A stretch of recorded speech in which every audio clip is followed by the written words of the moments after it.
എന്റെ മകന് 8 വർഷം പഴക്കമുള്ള മദ്യപാനം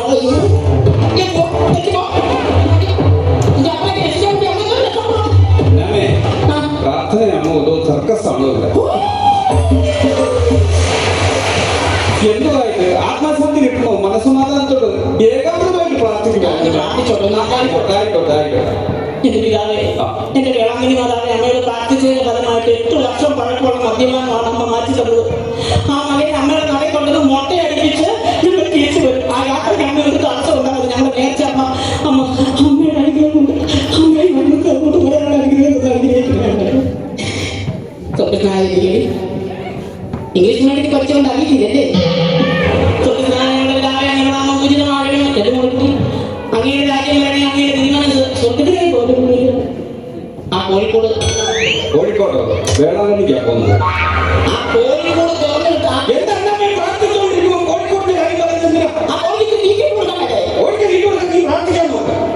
പരിശുദ്ധ മറിയമേ അമ്പരാടിയല്ലേ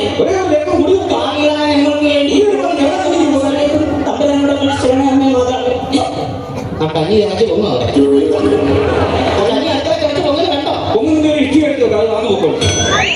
എന്താണ് ആ ചെറുക്കം കള്ളുകൂടി നിൽക്കാൻ വേണ്ടി നമ്മൾ പ്രാർത്ഥിച്ചിട്ടാണോ ആ കാവ് കള്ളുകൂടി നിർത്തിയത്? നേരത്തെ നീയാണോ വേളാങ്കണ്ണിക്ക് അവരുടെ മുടിയേക്കാവ് ഞാനൊന്ന് പ്രാർത്ഥിച്ചോട്ടെ. അമ്മ എനിക്ക് എല്ലാം നേടി തന്നിട്ടുണ്ട്. അമ്മ എന്റെ പൊന്നമ്മേ എന്റെ വേളാങ്കണ്ണി അമ്മ എനിക്ക് ഒരു കാര്യം എന്നോട് പറയാനുള്ളത്. അവനെ ഇവിടുന്ന് രാവിലെ കുടിക്കാനായിട്ട് കൂട്ടിക്കൊണ്ട് പോകുന്ന സുബു, രഞ്ജിത്ത്, ദിനേശ് ഇവന്മാരുടെ എല്ലാം മണ്ടേന്ന് ഇടുക്കി വീഴണേ. സൺഡേക്കൊക്കെ ഇടുക്കി വീഴണേ. ആഴ്ച ഒരു ദിവസം പോലും തലമുക്കി എന്റെ എത്ര വീട്ടിലോട്ട് ഇതുവരെ വീട്ടിലോട്ട് കയറി വന്നിട്ടില്ല.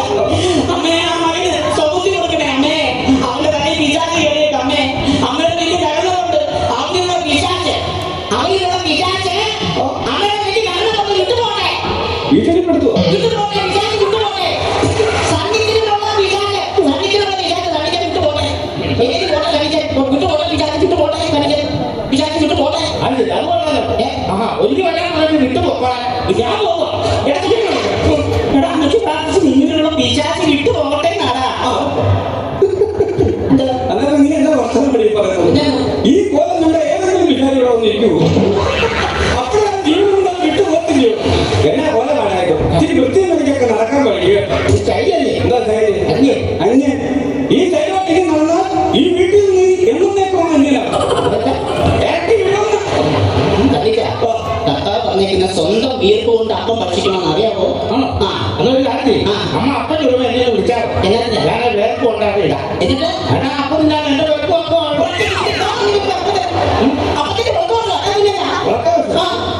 ഒരു മര്യാദക്ക് ഈ മുടി ഇറക്കി നമുക്ക് നേർച്ച നടത്തണം. നിന്റെ അമ്മ നേർന്നതാണ്. അപ്പൊ ഈ മുടി ഇറക്കി കഴിഞ്ഞാൽ നീ ഒരു കല്യാണമൊക്കെ നടത്തി തരാം കേട്ടോ. അമ്മ എങ്ങനെ പോകുന്നു? എങ്ങനെ പോകുന്നു വെച്ചാൽ ഇവിടുന്ന് ഓട്ടോറിക്ഷയ്ക്ക് പോകും. അത് കഴിഞ്ഞ് ട്രെയിനിൽ കയറി നാഗപട്ടണത്തിൽ ഇറങ്ങും. അവിടുന്ന് ബസ്സിൽ കയറി നമ്മളൊക്കെ പോകും. പക്ഷെ അമ്മയ്ക്ക് നേരത്തെ വരണമെങ്കിൽ ഇങ്ങനെയൊന്നും അല്ല. നമുക്ക് നേരത്തെ പഠിക്കണമെങ്കിൽ നടന്ന് പദയാത്രയായിട്ട് പോയില്ലേ നേരത്തെ പഠിക്കൂല. അറിയാമോ?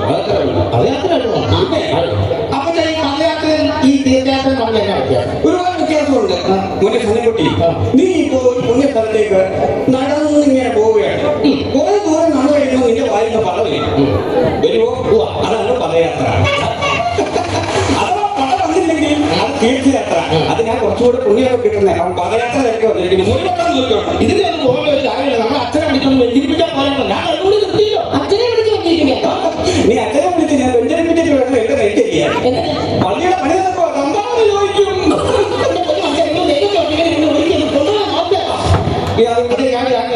ഈ തമിഴൊക്കെ പറയേണ്ട അങ്ങോട്ട് ഇറങ്ങി നമുക്ക് തെലങ്കാന പള്ളി പോയി മുടിയെപ്പിച്ചാൽ പോലെ തെലങ്കാന പള്ളിയാണോ നേരത്തെ വന്നിരിക്കുന്നത്? വേറെ പള്ളിയിൽ മുടിയെക്കണമെന്നല്ലേ നേരത്തെ വന്നിരിക്കുന്നത്? തമിഴ് തമിഴ് പഠിക്കാൻ വേണ്ടി നമ്മുടെ ജോസൂട്ടില്ലേ ഓട്ടോക്കാരൻ ജോസൂട്ടി ഞാൻ പറഞ്ഞിട്ടുണ്ട്. തമിഴ്നാട്ടിൽ വരെ പോകുന്നുണ്ട്. അപ്പൊ നിനക്കറിയാവുന്ന മുതലായിട്ട് തമിഴൊക്കെ ഞങ്ങളെ പഠിപ്പിക്കാമെന്ന് ഞാൻ പറഞ്ഞിട്ടുണ്ടായിരുന്നു. അവൻ വരുമെന്ന് ചോദിച്ചാൽ പിന്നെ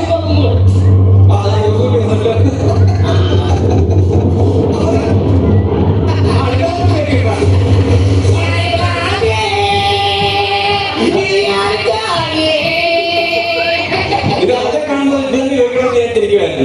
ഇത് യാതൊക്കെ അറിയണം. ഒറ്റ വീട്ടിൽ വണക്കം നമസ്കാരം.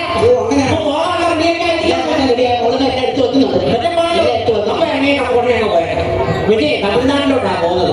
തമിഴല്ല അറിയാവോ? അല്ല അതിന്റെ നിന്നോട് വരാൻ പറഞ്ഞത് ഇതിലേക്ക് ഒന്ന് പറഞ്ഞു വാക്കുകൾ പഠിച്ചു കഴിയുമ്പോഴേ നമ്മൾ പഠിച്ചു കഴിഞ്ഞിരിക്കും.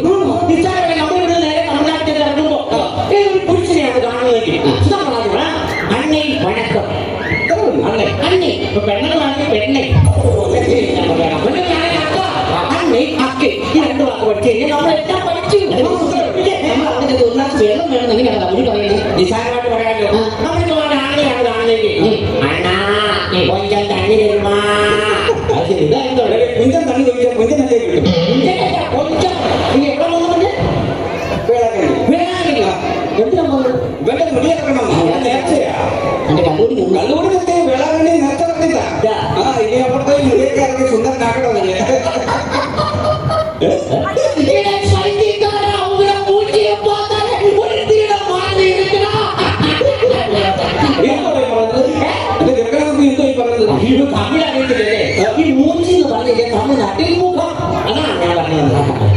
ഈ യാത്രയും അങ്ങനെ ആകുമോ പേടി. നമുക്ക് ഈ യാത്രയിൽ രണ്ടാഴ്ചത്തേക്ക് മാറ്റി വെച്ചോളൂ. അതെ, ഈ മുടിയായിട്ട് വിശ്വാസം ചെയ്യുവാണെങ്കിൽ തിരിച്ചു വളർത്താനുള്ള ചിലപ്പോൾ ലോൺ കിട്ടിയേ. അതുകൊണ്ട്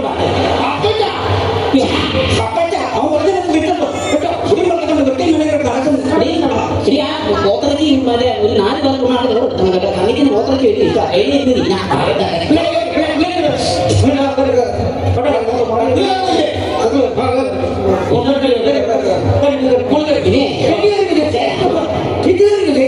നമ്മളൊരു 4 ദിവസം കഴിഞ്ഞിട്ട് ഇങ്ങോട്ട് വരുന്നത്. താമസിച്ചിട്ട് മുടിയാക്കിയിട്ടൊക്കെ 4 ദിവസം കഴിയും. കോഴി പട്ടിണിയായി പോകും. ആ കോഴിനെ കൂടെ കൊണ്ടുപോകാൻ മാത്രം ആ ആടിനെ താറാവിനെ എടുത്ത് വണ്ടിക്ക് ഈ കോഴി ഈ വണ്ടിക്കകത്ത് നോക്കിയുടെ പെട്ടോ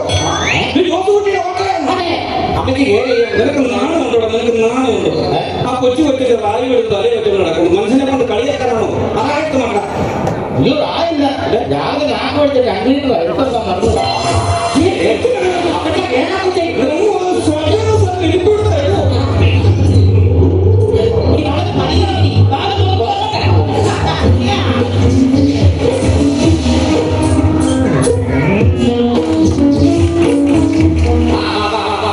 കൂട്ടം തെറ്റി പോകരുത്.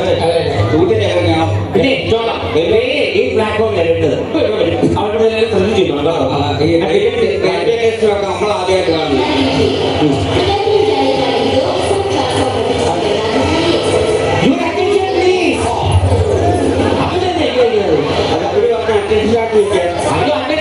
ശ്രദ്ധിക്കൂ എന്നാണ് പറഞ്ഞത്. ഇത് കേൾക്കുമ്പോ ഞാൻ വേറൊരു കാര്യം പറഞ്ഞത്. എന്റെ മൂത്ത ചേട്ടൻ ഒരു പാർട്ടി ഉണ്ടായിരുന്നു. പട്ടാളത്തിലായിരുന്നു. ഒരു പ്രാവശ്യം ലീവിന് വന്ന് റെയിൽവേ സ്റ്റേഷനിൽ ഇറങ്ങി പാളം ക്രോസ് ചെയ്തപ്പോ പാളത്തിന്റെ നടക്കെത്തിയപ്പോ ഈ അറ്റൻഷൻ കേട്ടു. പഴയ പട്ടാളക്കാരനല്ലേ, അറ്റൻഷൻ അടിച്ച് ഒറ്റ നിപ്പായിരുന്നു. എന്നിട്ട് ഉള്ള കയറി അറിയാൻ പോയി.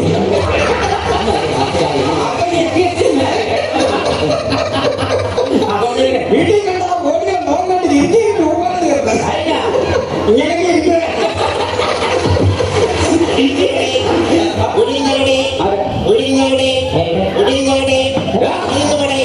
എവിടാ കൊണ്ടെന്ന് വെച്ചാൽ അവിടെ പോയി നോക്കാം. ഉഴുന്ന് ഒരിടത്ത് മുന്നോട്ട് എങ്ങനെയാണോ കഴിക്കുന്നത് അത് ശരിക്കും കുടിന്ന് പറയാൻ പറഞ്ഞേ അത് ശരിക്കും പറയണം.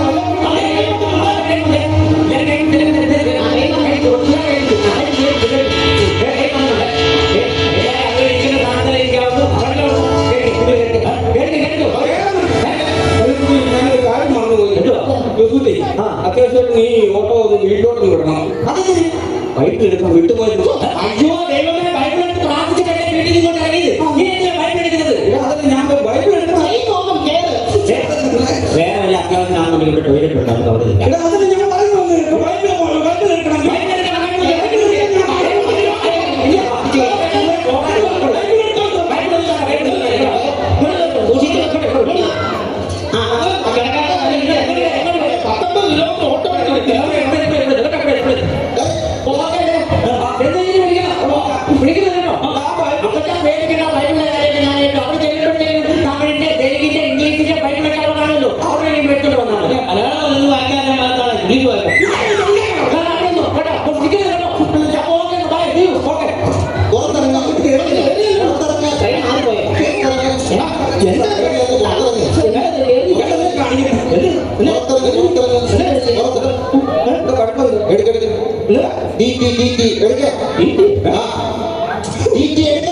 ഞാനും ഉണ്ടോടാ നിനക്ക് കോട്ടും സൂട്ടും ഇട്ടോട്ട് തീറ്റി തീറ്റിന്ന് പറഞ്ഞ് ഞങ്ങളോടൊന്ന് കഴിയില്ല.